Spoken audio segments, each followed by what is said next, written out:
Welcome back to the Goat Hills. It is the end of July, and last time you saw us, we were out here doing some velvet filming, and we're back into what I'm calling the bow tie plot, this clover plot.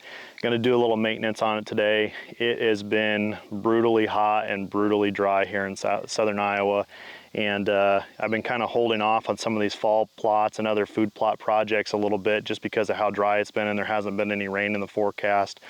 But after we were actually in this plot a few weeks ago, I came through here and mowed it, and it looks pretty good. It needs a shot of rain, and I knew that the foxtail was going to come back. So what I have actually with me today is that I have my 45-gallon sprayer with clethodim and crop oil inside of it. So clethodim is actually going to be just a selective grass killer is what that is.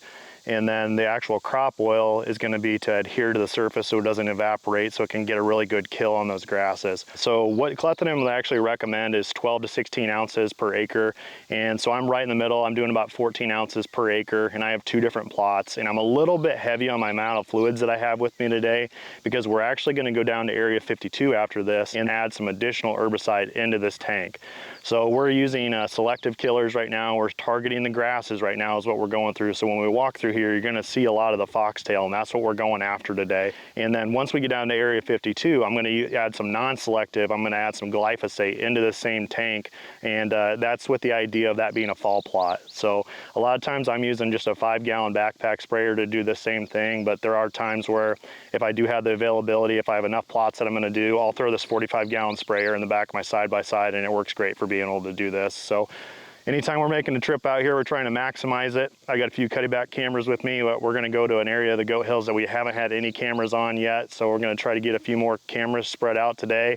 And if the schedule and timing allows it, and if things go to plan, you know, maybe we can actually clear out a few shooting lanes with the pole saw too, because that plot we talked about a few weeks ago with the tree stand location in a secluded area, area 52, I really want to have that set and ready to go. So that way, once we get this food plot seed in the ground in that specific plot, I want to walk away and then not come back until it's time to hunt it. So I'm really looking forward to kind of notching that off today as well, as long as timing allows, because there's rain in the forecast and we're hoping to take advantage of it, because more than anything when it comes to fall plots, it's just all about rain. You know, you can spend all the time and effort into fertilizing and seeding, but it's just so reliant on rain when it comes down to it. So we're going to dive into spraying these plots right now. It'll go pretty quick because with the booms on this thing, and I can drive about 8 miles an hour for how it's calibrated. So, but we got a few plots to get done, and there's always more work to get done on that list. So we're going to get going.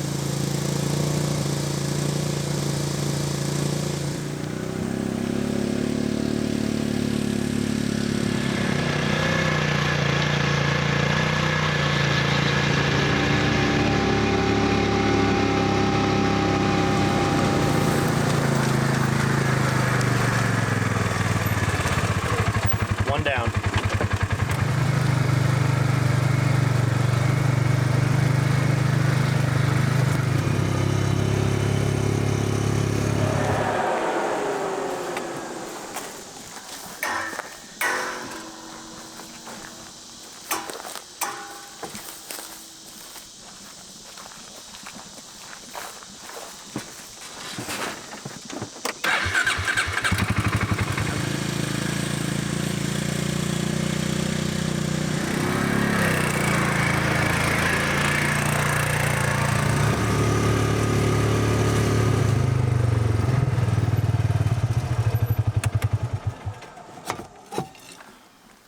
On to the next project.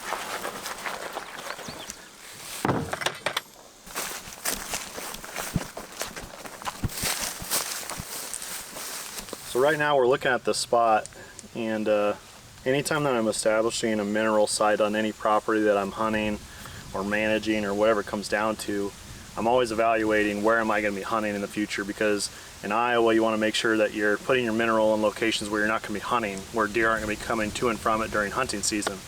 So I put it in one spot on this property, and it's a good spot, and because I don't ever envision hunting there, but it's not getting as much traffic as I'd like to see. So I think I'm going to evaluate that and maybe adjust and put it right here, which is right off the main access point, where I think this is going to have more deer just naturally transgressing past it. So I think we're going to make a quick shift on where the mineral site is on this property.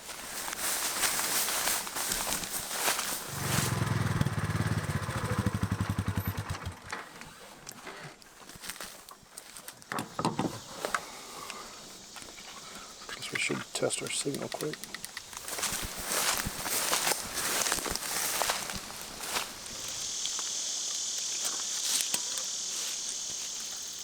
I think that camera's set up good now, and this is actually a really useful tool, just this bracket that this camera is sitting on right here, that this actually comes with the solar kits with that Cuddyback sends out. And I have a lot of solar kits that I put on post mounts, which you'll see that on a lot of my food plots or field edges or whatever. So we're fortunate to have some extra parts, and I always kind of keep these handy because this tree kind of curves back, you know, to the northeast. So it really worked out really well to put this bracket on here and change the angle a little bit. So this is just another example of a really cool thing that Cuddyback does for us to really help us out in the deer woods.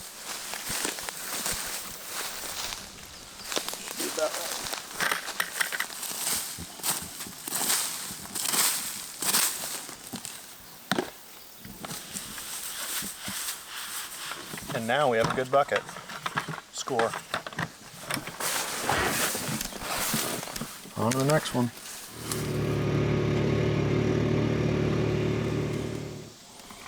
Well, we had 40 at one point, now it's down in the 30s, but that's more than enough for what we're needing to do. This is a secluded area of the Goat Hills, and I don't have any cameras on this area of the farm yet. And I anticipate spending some time back here, especially during late season. So what we're gonna do is there's a red oak right behind me, which I think will probably end up opening up into a scrape here in the coming months anyway. So we're gonna put this camera here, and then that allows us to daisy chain the rest of this secluded area. But one of the things I wanna remind everyone, a lot of times with the CuddyLink system, if this camera is in the middle of your daisy chain and it's communicating with your home camera, so essentially it's sending 2 or 3 cameras photos to the home camera, a lot of times you're gonna wanna have a supplemental battery source with that, whether it's the battery packs or solar kits, which to me, I love the solar kits, so we're gonna make sure we get one of those put on this camera today too.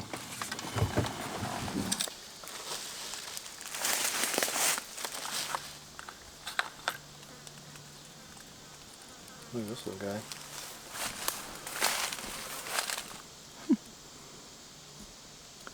See, if you don't have sufficient amount of arm hair, you'd never get that kind of content. So I'm hooking up one of the ambient light kits for a supplemental power source for this spot, because you'll see really quickly that we don't have a lot of sunlight. So this is going to be a location where a little bit bigger screen, just that little bit of ambient light is all it's going to need to power this camera, so it's going to continue to communicate with our home cam.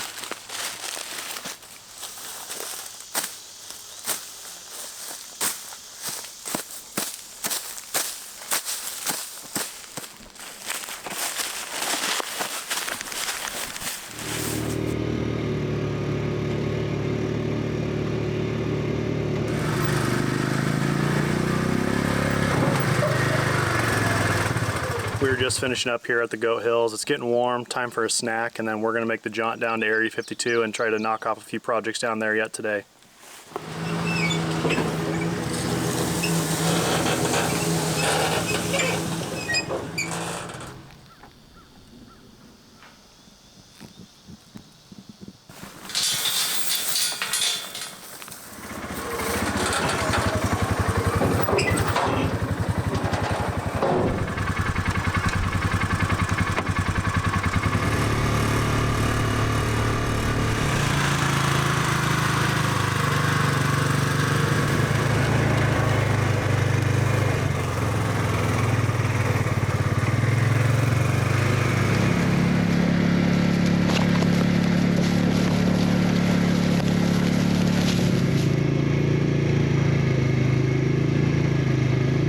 Well, Ty and I made the trip down to Area 52, and we're back to that secluded food plot that we're in the process of setting the stage for. This is just such a cool spot. I mean, it feels gorgeous down here today. It's got a nice breeze sitting here in the shade, but the transition from this oak ridge through this fence gap and then this natural kind of corridor along the creek is just such a cool area, and we're just trying to sweeten it up just a little bit. So what I'm gonna do is I'm gonna do brassicas in this plot behind me. I have clethodim that's actually mixed up in the tank right now in the actual sprayer, but what I'm gonna do is I'm gonna add glyphosate or Roundup to that is what I'm gonna do. And essentially we're gonna kill this completely off, and then my idea is I'm gonna come back here in probably about 7 to 10 days and till this under.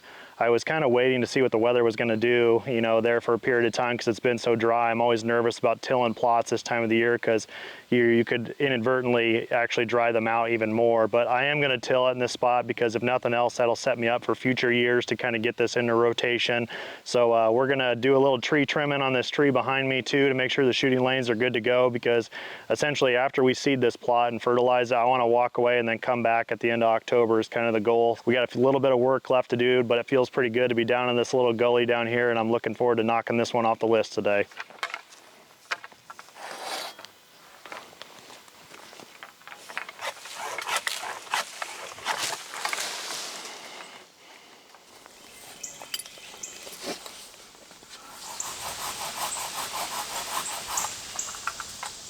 I really like how this is setting up. If they come through that fence gap, essentially I just got to wait until I clear this limb right here, and then I'm going to have a quartering away shot as they work their way through the plot.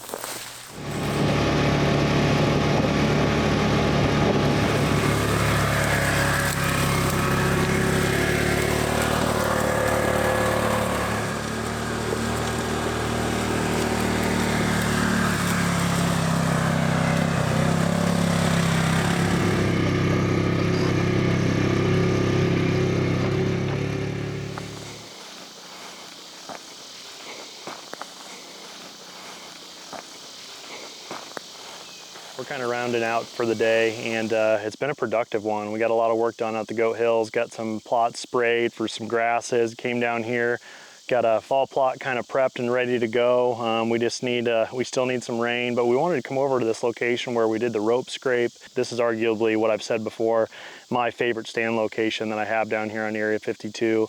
But then another thing that's happened over the last month or so is that the oats were actually taking off the alfalfa.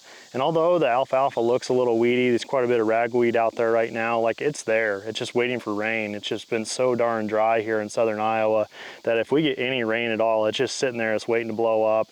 And I think I'm fortunate, honestly, with the conditions that we've had this season for a growing cycle, that there's anything out there at all, because there was a point in time I thought it was going to be a total loss, but it's there. They're hitting it really hard. As soon as those oats came out there, I mean, they were out there just hammering that alfalfa for those fresh greens. So I'm looking forward to the coming weeks as we approach the beginning of August here soon, you know, and then before you know it, I mean, it'll be, you know, season kicking off October 1st. So it's always fun to get down here in Area 52 to kind of keep knocking off some of these projects, and we appreciate you guys being along for the journey.